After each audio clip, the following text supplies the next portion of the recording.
What's up, everybody? This is Jeremy with Dreadnaught. Ken here. Well, since we talked to you last, the whole Ferguson thing's kind of exploded, and well, I guess we're just gonna kind of go over a little rundown of what's transpired. So you know the story better than I do, Ken. Like, basically, how did it start off? The original reports were black teens shot by a police officer, which, in the climate of present day, is something that happens far too frequently. But the basic story was the kid was walking down the street, gets shot. The facts we know is the two came in contact with each other in the street, broad daylight.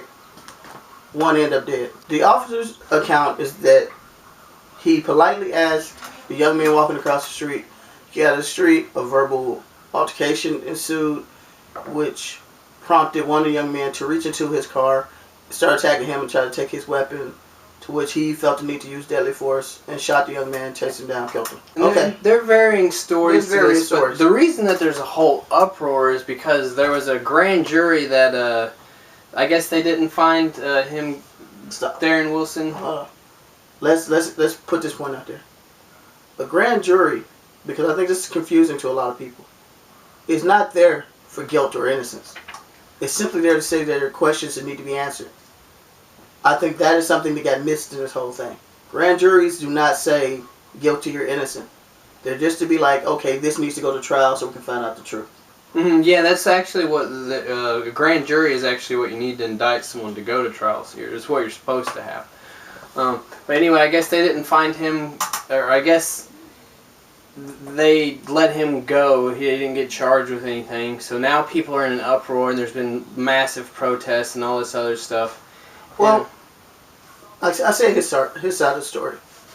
The other side of the story is which sounds more, and actually I had another guy tell me, and it made perfect sense.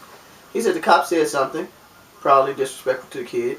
The kid, being an 18-year-old kid, probably said something disrespectful back to the cop. I was a punk when I was 18. And the cop lost his shit.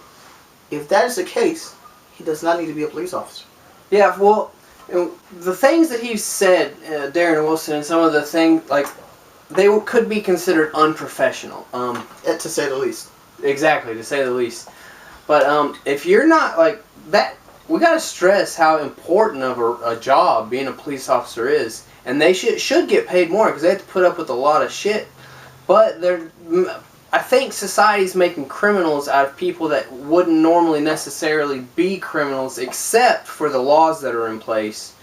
We were talking off camera, and the best example I can give is you have young kids who grew up, and the only person they can identify with, whether they be Hispanic, black, or Asian, or the gangster, pimp, or whatever on television, been that way since the 70s up. Yeah. Then in turn, you have white kids growing up to be the lone wolf cop who cleans up the streets like this is Old West or some shit, the Steven Seagal, Chuck Norris character. You're almost building those perceptions of each other to make people kill each other. Exactly. So every time something happens, are we giving kids? No, every time something happens, role models are we giving kids, but every time something happens, it's implanted in your head. Well, what's the first words you hear? Gang, thug, crackhead. See, that's the problem too, that we already have these labels that we can just slap onto stuff super easy for the media, and you won't really have to, like, you can just say that word and you won't really have to look much more into it before you can elicit something like a thought into somebody's head, you know what I'm saying? I'm going to throw this in because we discussed this, and we will not pick a side. We will not jump into the thing of picking race, and for the most part, we will not have a conversation if we can't produce some type of solution, or at least a suggestion for a solution. Or at least start the conversation towards a solution, or something. The term race baiter is beginning to get on my damn nerves. I know it's been a while since I cussed, so it's had to throw it in. Yeah, had to throw it in. Because it is such a bullshit term. I'm not saying certain people don't pull the race card or whatever else, but just because someone starts talking about something does not automatically mean they're trying to beat. My biggest problem with this case is the fact that every time a black person says it's racist, and black people don't need to say everything is racist, racially motivated or anything like that, but let's just be honest, a lot of things are though, yeah. So it's not so much that people are doing that. But you can't point at black people and be like, oh, they're acting a fool because they didn't get their way. Or, look, they always, white people are such the, well, what's the word I'm looking for? White people are the victims and blah, blah, blah, blah, blah. But if you look at social media and you watch Fox and you listen and you really listen to the terminology and some of the things being said, John Smith might say, I'm not racist, but I think certain people should do that. If 190 people say nigger, kill them all, blah, blah, blah, blah, blah, agreeing with your statement, you might want to rethink your damn statement. You might not intend for it to be racist, but people that are racist are being attracted to it. It's how when people interpret it. It's all about interpretation. Well, let's just kind of look at, like, a lot of people like to throw up, like, there's people, I've heard arguments on both sides of the fence that have some validity to it. First off, let's start examining Mike Brown a little bit. Like, people say stuff like, if you know, he's a thug, or, you know, if he wouldn't have been doing this, or if he wouldn't have robbed whatever. To the best of my knowledge, Mike Brown didn't have a criminal record before this. Though, he's a convict and he's a... He had graduated, right? And he was actually, wasn't he supposed to be going to college? He was going to be starting college. Hell, well, first off, what was it? Supposedly he stole some cigarillos, right? Is that supposedly what the story is? But no store owner made a report. I don't even know the store owner's name. He's not in the media. He's not anywhere. Well, yeah, there hasn't been, like, what, don't you think that would be someone that's kind of important to be interviewed? And I did read some kind of article where the store owner said that he wasn't even sure that Mike Brown did. But the police ran with that story pretty much. That the police were, and that's my biggest thing. Even if he did steal something, even if he stole the whole pack of cigarillos, is that worth, like, shooting somebody over? My biggest thing is, I'm gonna give you my flaws in the case. No sides still, just my flaws in the case. You pull someone over. Now, the original story is that Mike Brown, they made it a point, Mike Brown 6'5", 6'6", something like that. Big old scary guy. Kept saying that. He's 250 pounds. I'm afraid of him. They just released, after they released the verdict, that Darren Wilson is 6'3", 6'4", 200-some pounds. Also, so the perception in your mind is that the cop is your size to the average person. Yeah. And, you know, and this cop is, oh my God, this big dude. They were pretty much eye to eye. The strange thing with Darren Wilson, when they first released his picture, it wasn't him. But with the eye socket thing. I'll go ahead and put that somewhere on screen. Just look at it. So why? That's what I'm finna say. So you don't call for backup. There's no camera footage. You empty your clip. So you miss 6. You hit 6. The photo that they come out with is not you.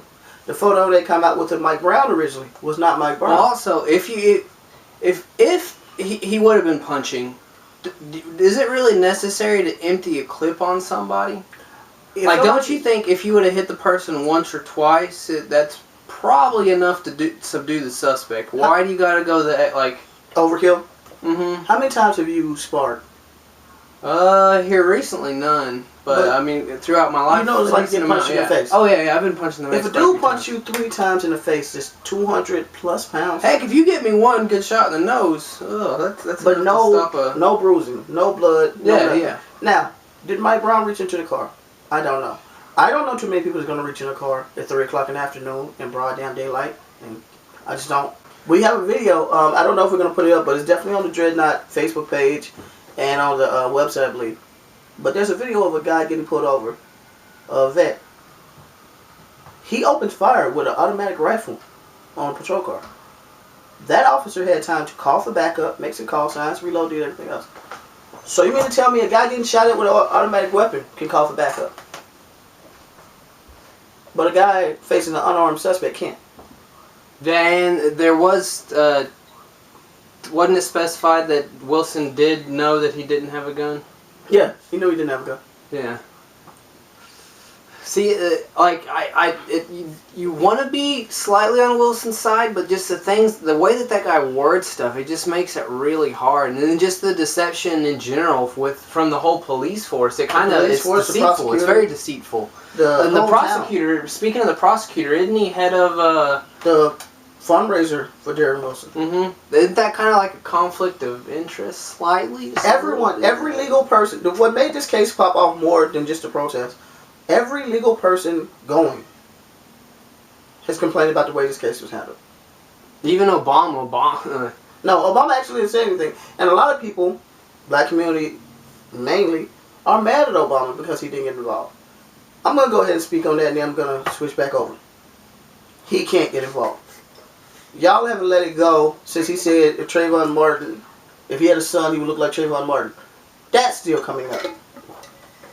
He can't get involved in stuff like this because you swear to God he don't care about the rest of the country. He only care about black people. Yeah, exactly. You'll forget everything else. You'll just see him as a. I'm gonna say this to people too, and I'm if this offends you, maybe you need to like rework your life because it's just a truthful statement. Benghazi, the president's birth certificate. He's a Muslim. Da, da, da. I've been hearing this shit since this dude became the president. Without fail. Black people have been writing to Ferguson or complaining about Mike Brown's death for 4 months.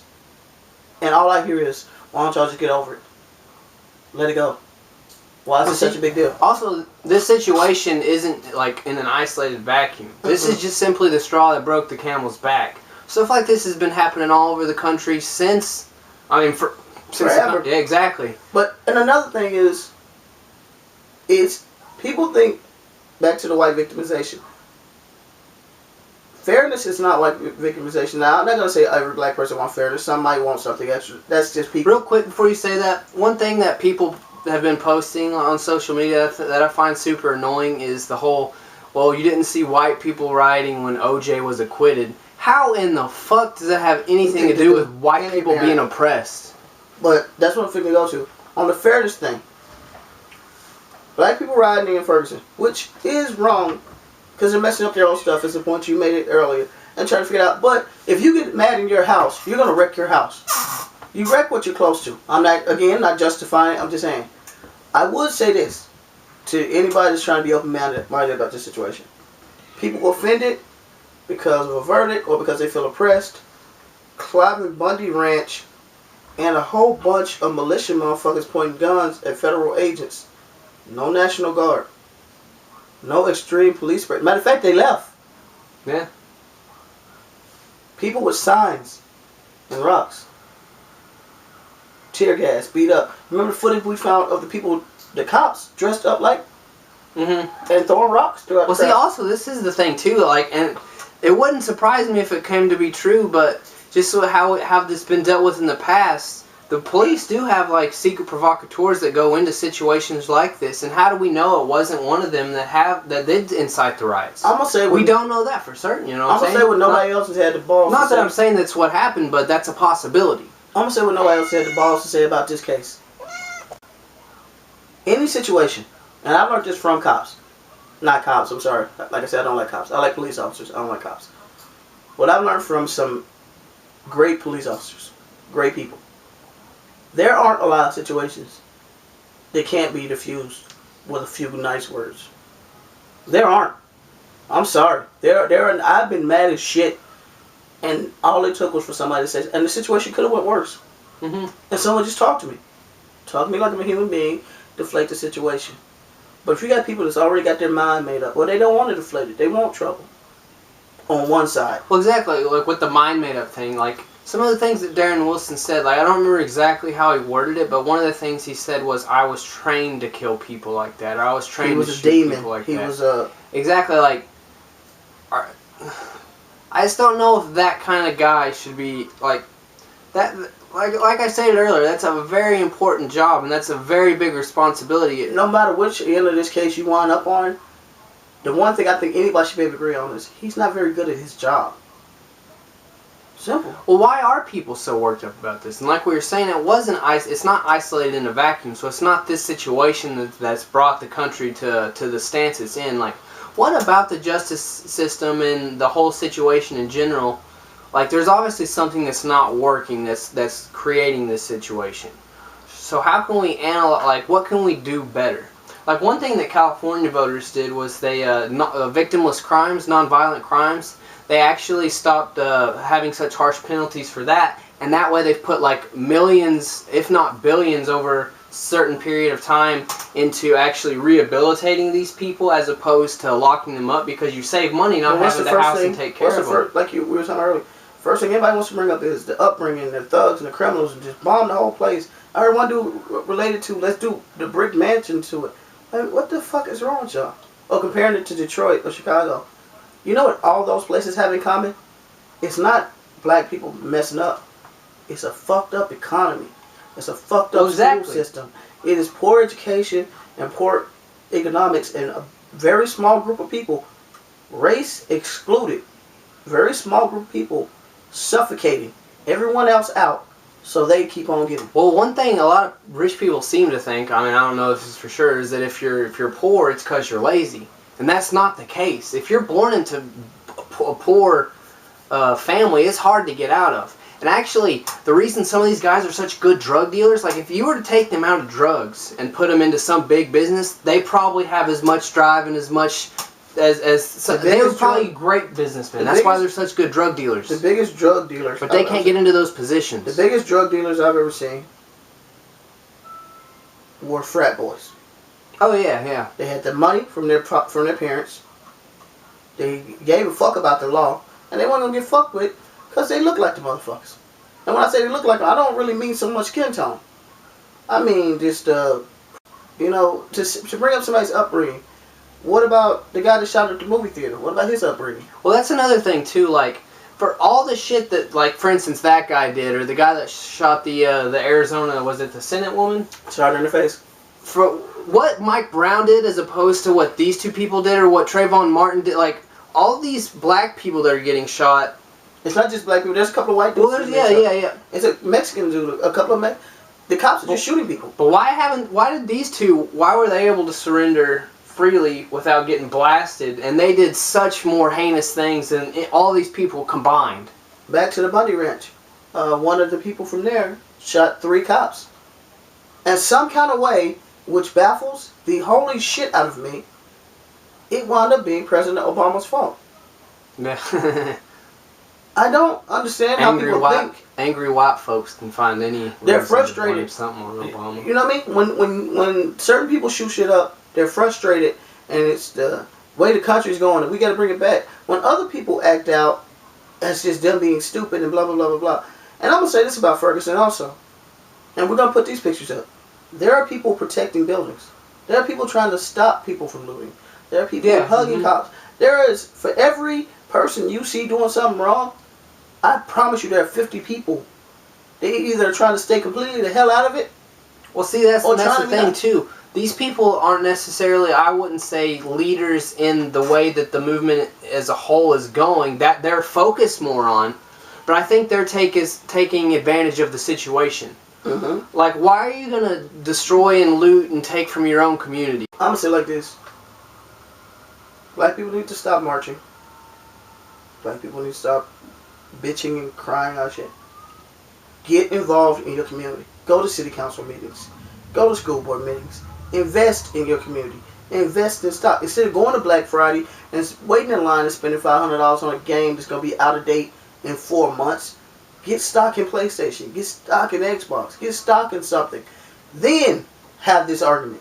Then have these arguments. Because until you affect finance in some way, they don't give a shit. That's just real. And that's just not black people. That's America in general. The reason why we all keep getting shit on, and I do stress, we all, it's because they're like, they don't care. They're not going to make any money. We're going to tell them this. The pile of shit's getting bigger, and eventually it's going to touch you. Whatever they do to the poor, they're going to come bring to you eventually. It just hasn't made it there yet. But it's such a... It's, like I said, I don't really want to touch on this case as being racial. For as much as I think it plays a lot onto race, I think it has more to do with just people not giving a shit. Just, if I'm going to do something, and I'm not going to get in trouble for it, I might as well do it. Exactly, like, and being a cop nowadays seems to get you, like, a license to be able to get away with things. Just, like, shooting in general, like that 12-year-old that was shot on tape, and you can watch the tape. Before we'll put the tape link below. Before we transition to that, and I said this after Zimmerman, and please, he said quit bringing up OJ. I'm going to ask y'all nicely. Please, if you have half a brain, don't compare Darrell Wilson to Zimmerman. if you remember, that Zimmerman case really didn't work out that well. A lot of truths came up after that. How many people has he pulled a gun on at this point? Or kidnapped or threatened to shoot? What, his fiance? Quite a few. People close to him. People that he's supposed to love. You know what I mean? He may not be the best. If he loves that broad and he's threatening of shooting her, you think he's going to think twice about shooting that may not want to be your role model for this. You know what I mean? But honestly, man, people just need to talk more. Get to know people before you just assume shit about them. Stop letting Fox News and allow the ones in the room pick your battles for you. One of the word thug, like, and the mindset, or like the picture that pops into most people's head is baggy clothing and all this stuff. The reason that most people, poor people especially, wear baggy clothing is because they're hand-me-downs. You're getting clothes from your older brother, sister, or cousins, or even, you know, whoever. Just donate it. So everyone that wears baggy clothes isn't necessarily a thug. We need to stop using these labeling words because that allows you to build up a wall so you don't investigate. And a big part of that wall also is it's very easy not to care about people that don't look like you. Again, not race. Just people that don't look like you. Whether it be their haircut, their style of dress, whether it be or something they can't control like their skin color. Anything. To the looting and rioting, and man, people are all over. White people don't riot. White people don't do this. Have you ever seen a hockey game after, or a Stanley Cup final, or anything else? Woodstock. Win or lose, it's gonna be a fight. Win or lose, they're gonna burn down half the town. Woodstock, a lot of white people fuck some shit up. The Kings that started this whole rioting thing are your so-called Woodstock '99, not Woodstock '69. Yeah, that was super peaceful and friendly, but Woodstock '99, motherfuckers fuck some shit up. But let's look at the history of rioting in this country. The Boston Tea Party. That was basically looting and rioting. And trying to blame it on a minority. White people have always been trying to blame stuff on minorities. The Indians.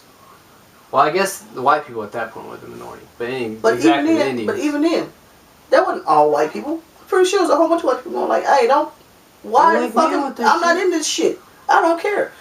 If you really look at history, the early settlers married Indians, they married blacks, they married whoever fucking they want to because everybody lived away from each other. As they started getting more civilized, that's when it became an issue. As people got closer on top of each other and trying to fit these fucked up social norms, that's when it became an issue. It is too many things going on to just try to pick and choose reasons to hate each other. Anyway, yeah, we're just trying to get across. Love thy neighbor, love each other, build your community. Let me say this before you wrap this up. We said we weren't going to say anything without giving a solution. So here's my solution to you. I told you get involved, get more invested in your communities. Talk to people more. Quit trying to crack jokes. And this is pointed at white people. Quit cracking jokes when shit serious happens. It's not fucking funny. And you're not going to get a response, an educated one anyway, if I'm trying to talk to you about something serious and you're cracking fucking jokes. And please stop quoting Martin Luther King, because apparently you forget that he was a very peaceful man and he did preach that. And you shot him in the fucking face for it. Think before you speak. We're out. No, really.